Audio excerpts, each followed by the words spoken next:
Very warm greetings to one and all. I'd like to start by thanking the Younger Academic Network of Insolvency Law for giving me this opportunity to present my research output and for all of their guidance and inputs.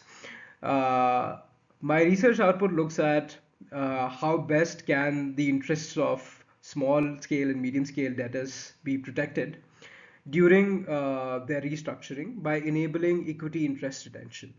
To do this, I compare the two fairness tests. I compare the relative priority rule, which has been provided under the EU Preventive Restructuring Directive, with the fair and equitable test, which has been provided in US under the Small Business Reorganization Act. A little bit of background on how I came about this topic. In EU, there are two tests that have been proposed under the Preventive Restructuring Directive. One is the absolute priority rule, which states that a senior dissenting class has to be paid in full if a junior dissenting class receives any distribution. While the relative priority rule states that dissenting voting classes or affected creditors are treated as favorably as any other class, but more favorably than any other junior class. These concepts, and specifically the RPR, was a matter of much of scholarly debate. But interestingly, in US, the concept of fair and equitable test came into being, which provided the concept of having a fair and equitable projected disposable income for payments to be made under the plan, and completely got away with all the kinds of priorities that were to be provided under the repayment plan, providing much more flexibility. So essentially, the research question that I look at was assessing the extent to which the RPR, or under the EU Preventive Restructuring Directive, enables equity retention for small and medium scale debtors by comparing it with the fair and equitable test under the Small Business Reorganization Act in the US. To do so, I conduct a quantitative analysis by comparing the distributional possibilities between the two fairness tests, and then using those findings to arrive at equity interest retention indicators to understand which of the tests would be better. So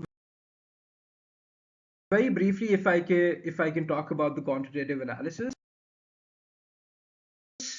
I take the illustrations which have been provided by Professor Meadows in one of his papers while explaining the relative priority rule, and add certain distributional possibilities and hypotheticals to it to come at the understanding and findings that one, if the reorganization surplus is 70 and the total value based on the restructuring plan is 180, the FET provides for better findings in the terms that equity holders retain a higher proportion of their interest in FET than under the RPR.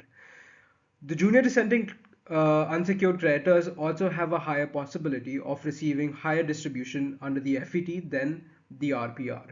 Therefore, we can conclude that the fair and equitable test provides more flexibility in comparison to the RPR in a lot of ways. Using these possibilities, I arrive at certain equity interest retention indicators.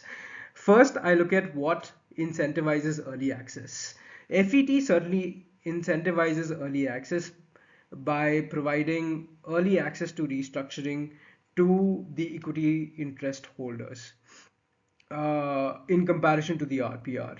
It also provides a better balance while protecting both the creditor and equity interest by simply providing more flexibility.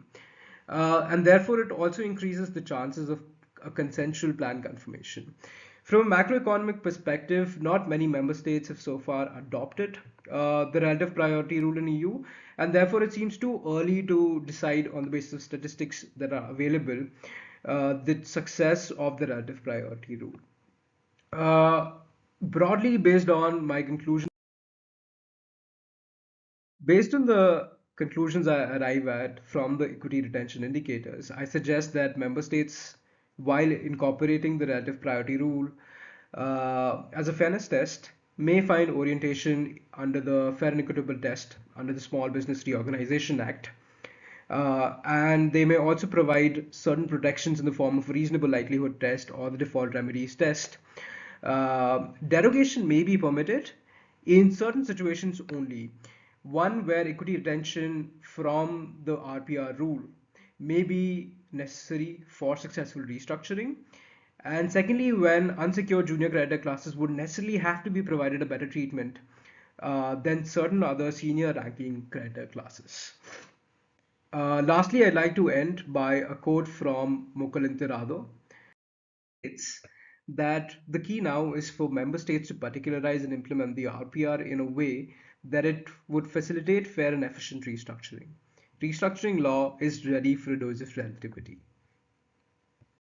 And I'm happy to receive any comments, questions, or inputs that you may have. Thank you.